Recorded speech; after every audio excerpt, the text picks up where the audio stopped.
我们常说，这世上财富多到花不完的人，一定活得随心所欲，没人能管得了他们。然而，当一个人的财富达到令人难以想象的 1.5 万亿美元，比3个世界首富加起来还多时，他是否真的能随心所欲呢？这个人就是沙特阿拉伯的实际掌舵人穆罕默德·本·萨勒曼，人们习惯称他为 MBS。MBS 的崛起充满了争议，甚至伴随着血腥。为了巩固权力，他采取了一系列令人震惊的行动，包括囚禁亲生母亲、抓捕堂兄弟，甚至被指控下令追杀一名批评他的记者。似乎任何威胁到他名誉和地位的人都得不到好下场。MBS 之所以如此强硬甚至冷酷，根源在于他并非传统意义上的王位继承人。这里是意识觉醒，记得按赞、订阅并打开小铃铛，这样您就不会错过我们的新视频。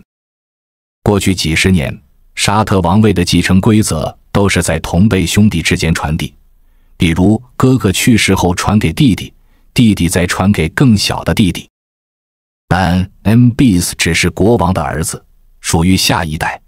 这意味着他想要登上王位，就只能打破传统。在这场争夺最高权力的游戏中，失败者必须付出极其高昂的代价，而且没有任何缓冲余地。这一切的源头要从 MBS 的父亲老萨勒曼国王开始说起。2015年1月，当时的国王阿卜杜拉去世，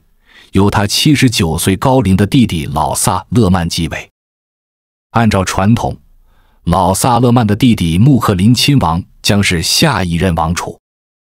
但老萨勒曼看着自己日渐衰老的身体，心里有了别的打算。是的，他想打破这个已经延续了几十年的兄终弟及制度，把自己的儿子 MBS 扶上王位，因为他坚信 MBS 拥有超越同辈的能力和眼光。MBS 出生于1985年，在沙特首都利雅得长大，母亲法赫达是老萨勒曼的第3个妻子，来自贝都因部落。在那些出身更加高贵的王室成员眼里，贝都因人就是乡下人，这也导致法赫达王妃长期受到轻视。所以 MBS 的成长环境并不像其他王子那么优越，他没有像其他兄弟姐妹那样去欧美名校留学，而是留在沙特国内的学校接受教育。这导致他经常被那些崇尚西方文化的兄弟姐妹嘲笑，说他是没有见过世面的野孩子，甚至给他起了一个带有歧视性的外号——贝都因人的儿子。面对歧视和贬低， MBS 没有退缩，反而激发了他的斗志。学生时代的 MBS 非常刻苦，最终以全国前5的优异成绩从沙特顶尖的国王大学毕业。但这并没有改变什么，在王室聚会中，年长的哥哥们经常乘坐私人飞机和游艇出游享乐，年轻的 MBS 就会被当作跑腿小弟来使唤，稍有表现不好的地方就会遭到训斥甚至辱骂。然后这些曾经轻视他的哥哥们可能做梦也想不到，在短短的10年之后，他们的命运会发生惊天逆转。其中一些人会被关押在丽思卡尔顿酒店改造的监狱里接受审讯，而决定他们能否重获自由的钥匙就掌握在那个曾经被他们呼来喝去的贝都因人的儿子 MBS 手中。和其他沉迷于玩乐的王子相比， MBS 显得非常特别。他不抽烟，不喝酒，不嚼口香糖，他不像那些盲目崇拜西方的兄弟，也不像老一辈那样极端保守。这些特质正是他的父亲老萨勒曼所欣赏的，最终决定违背组织也要扶他上位。当然，还有更加重要的原因。一开始 MBS 对政治根本没什么兴趣，他的理想是成为像史蒂夫·乔布斯那样伟大的企业家。不过他尝试过几次创业都失败了，连续的挫败让他最终改变了方向，决定跟随父亲进入沙特政坛。MBS 很快就在沙特政坛展现出了非凡的才能。老萨勒曼亲眼见证了儿子处理国家事务时那种杀伐果断的魄力，他甚至发现自己的儿子天生就有着宏大的格局和超凡的野心。2015年1月，老萨勒曼终于成为国王的时候， MBS 的野心也随之膨胀了起来。他瞄准了王位，并且暗下决心，一定要彻底改变自己的国家。老萨勒曼刚上任的第一项重大决定，就是让自己年仅28岁的儿子 MBS 担任国防大臣，同时负责推动沙特艰难的经济改革。这项任务震惊了很多人，毕竟国防大臣位高权重，通常都是由经验更加丰富的亲王担任。MBS 一上任就面临着重大挑战。当时由伊朗支持的胡塞武装组织进攻了也门首都萨那，也门政府军节节败退，导致大批士兵投降，就连总统府也被敌军占领，也门政府只能紧急向沙特寻求援助。为了把胡塞武装赶出也门，刚上任的国防大臣 MBS 迅速展开行动，调集了15万沙特军队和100架战机进入也门，领导了代号为果断风暴的军事行动。不过这场行动也导致了严重的人道主义危机。就在也门战争打响之后不久，老萨勒曼国王突然发布了一道震惊全国的诏令，废除当时的王储，也就是他的亲弟弟穆克林亲王，同时免去了穆克林亲王的副首相职务。国王给出的理由是，穆克林的母亲拥有也门血统，在目前的战事背景下，穆克林亲王的身份变得非常敏感，不再适合担任王储。那么新王储是谁呢？老萨勒曼任命了原先的副王储，也就是他的亲侄子纳耶夫亲王。这个安排看似合理，但精妙之处在于 MBS 也顺理成章地晋升为副王储，也就是第一顺位继承人，同时还兼任国防大臣、王宫办公厅主任之类的好几个掌握实权的关键职位。纳耶夫虽然当上了王储，但更像是一个被架空的傀儡。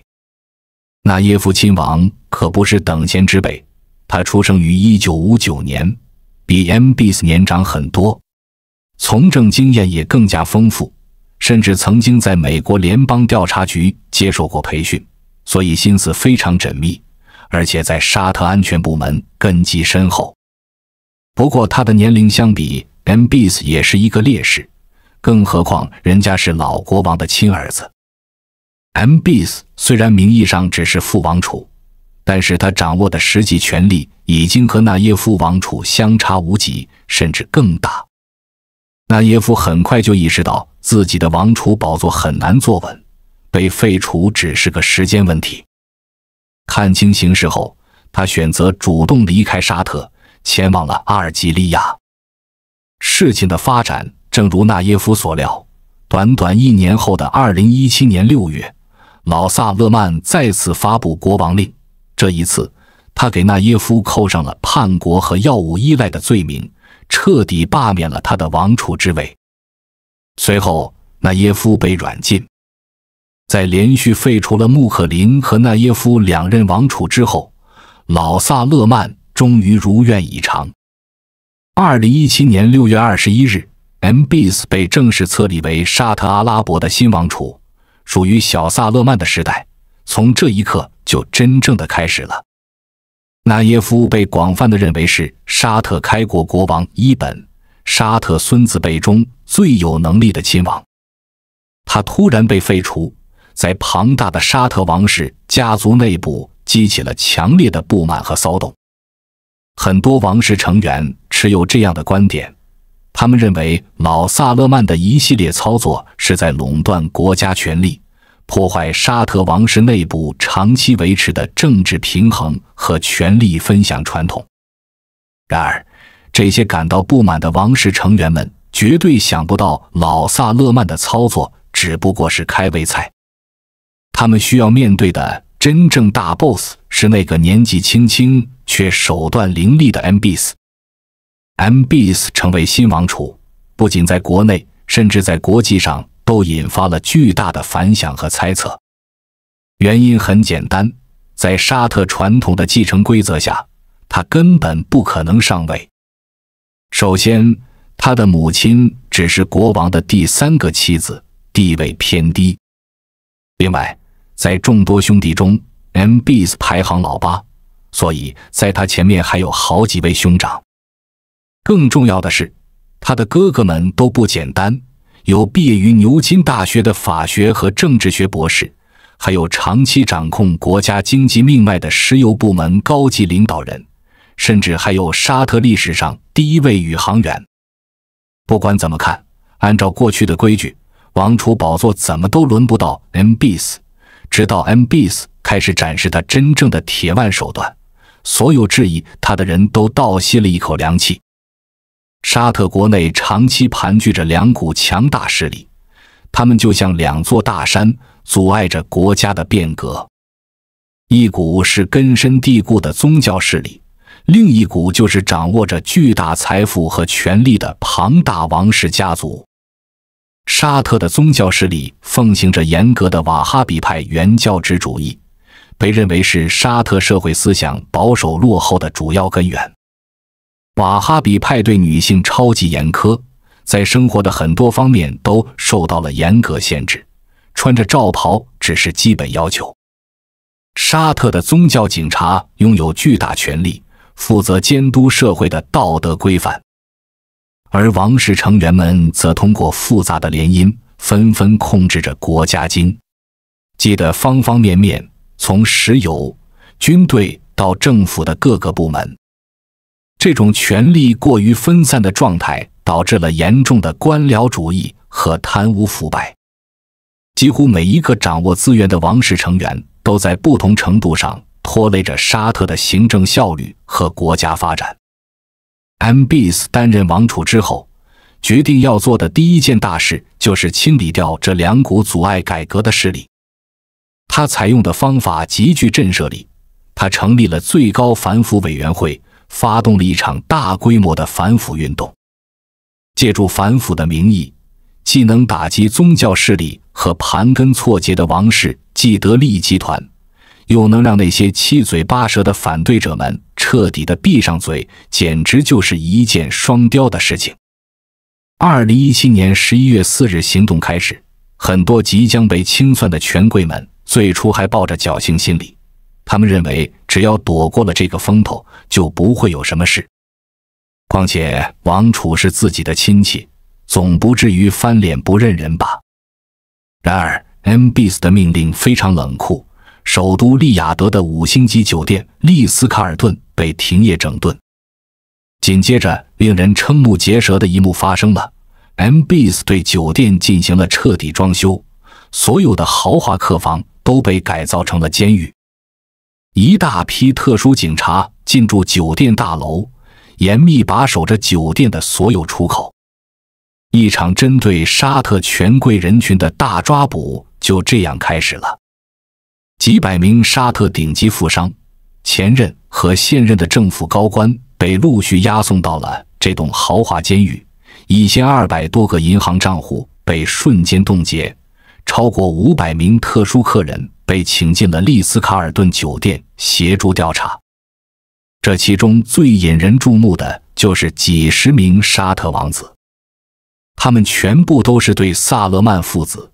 尤其是小萨勒曼的王权世袭构成严重威胁的核心王室成员。因此 MBS 真正的做到了六亲不认。这些平时生活极度奢靡的大人物们瞬间从天堂跌进了地狱，手机被没收，只能睡在临时布置的硬板床上，吃着难以下咽的简单食物。主要的食物就是干面包和水，还经常在半夜被强行叫醒之后，继续接受刑讯逼供的一条龙服务。摆在他们面前的出路只有3条：第一条，交出巨额赃款来换取自由；第二，向新王储 MB 宣誓效忠；第三，如果前2条都不选，就会面临财产全部没收并且被驱逐出境的结局。这场行动名义上是协助调查，其实本质和敲诈勒索没什么区别。最初，这些养尊处优的富豪和王子们以为只要被关几天吓唬吓唬就会放出来，但是 MB 显然没打算轻易地放过他们。为了防止有人想不开，酒店里的玻璃杯、窗帘杆之类的可能用于自残的物品全部被撤走。当他们意识到王储是来真的之后，一些被关了20多天的皇亲国戚终于崩溃了。他们纷纷配合调查，承认自己多年来刮了不少油水，并且表示愿意主动向沙特财政部上交赃款，以换取人身自由。小萨勒曼也非常讲信用，一旦某个人口袋里的钱被榨干，就会立刻被释放。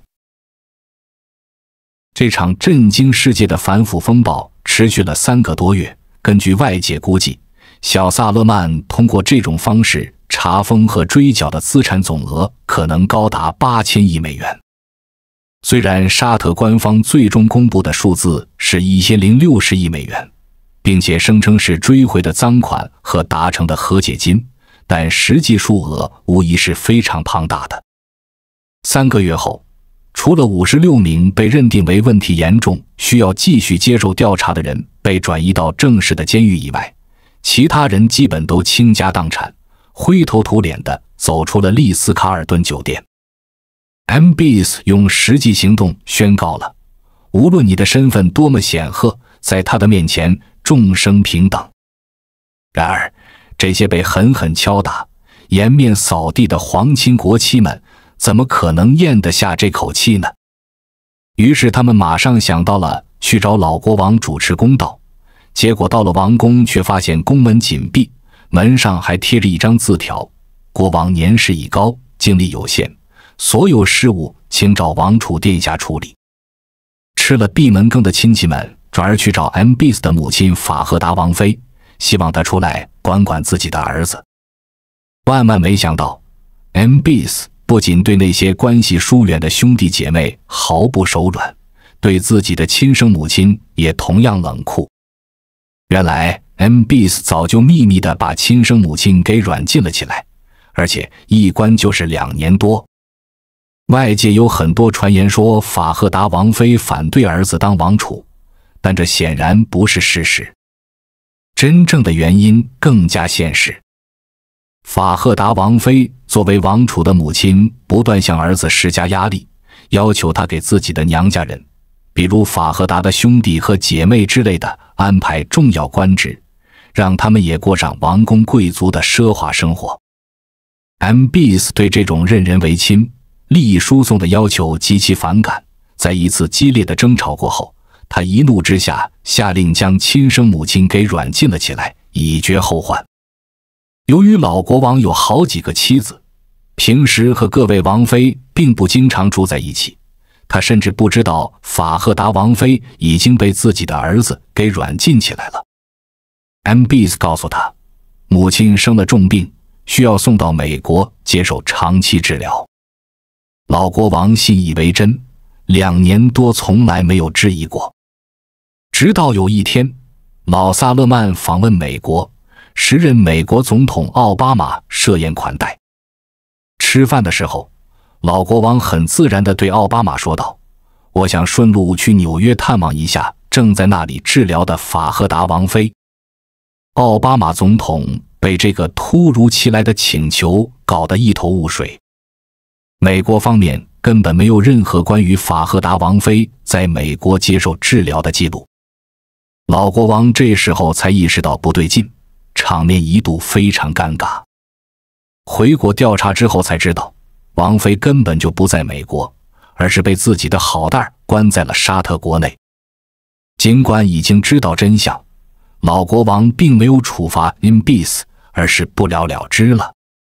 这也显示出老国王对儿子权力的默许甚至支持。对至亲都毫不留情地 MBS 在国际上引发了巨大的批评声浪。其中一位名叫贾麦勒·卡舒吉的沙特记者成为了最尖锐的批评者。他仗着自己居住在美国，说话毫不顾忌，在媒体上公开大骂 MBS 是个暴君，不配担任沙特领导人。卡舒吉不停地通过《华盛顿邮报》等国际媒体曝光沙特王室内部的丑闻和黑幕，尤其是 MBS 打击异己的狠辣手段。他指责 MBS 不专心治理国家，只知道搞权力斗争。所谓的反腐风暴只不过是一场大规模的绑架勒索，连自己的亲戚都不放过。卡舒吉让 MBS 的忍耐限度达到了临界点，他敢如此放肆，当然是有底气的。2018年10月2日，卡舒吉进入沙特驻土耳其伊斯坦布尔领事馆办理离婚手续，但就此失踪。同时，土耳其政府为了撇清关系，也公布了他们通过技术手段获取的领事馆内部的关键音频证据。所谓的技术手段其实就是窃听。这些音频证据描绘了一个令人毛骨悚然的场景，那就是卡舒吉留在人间的最后一句话。紧接着，录音中传来大约持续了7分钟的挣扎声和闷哼声。法医专家后来分析认为，这很可能是卡舒吉被注射药物或者被捂住口鼻导致的窒息声，然后渐渐失去意识的过程。在卡舒吉进入领事馆大约24分钟后，录音中清晰地传出了锯条切割东西时发出的咯吱咯吱声。当土耳其公布这些证据之后，国际社会一片哗然，反对 MBS 的声浪此起彼伏，抗议者将他的照片涂成了红色，然后把他称之为嗜血的暴君。这起事件给沙特的国家形象蒙上了巨大阴影。一些跨国公司暂停了与沙特的合作项目，部分国家领导人甚至取消了原定对沙特的访问。然而，谁也没想到，仅仅几年后 MBS 再次让世界刮目相看。他开始大刀阔斧地推行社会改革。沙特女性被允许驾车，不再需要男性监护人陪伴即可出行，电影院重新开放，音乐会和体育赛事也变得常见。一条条束缚了沙特女性几十年的宗教枷锁，被 MBS 用权力之手强行斩断，社会风气转变的速度快到令人惊叹。很快，人们似乎忘记了 MBS 在权力斗争的过程中使用过的那些手段，转而人们开始赞颂他的开明进步和推动改革的魄力。一夜之间， MBS 被西方媒体塑造成了阿拉伯世界的改革先锋，打破保守枷锁的年轻领袖。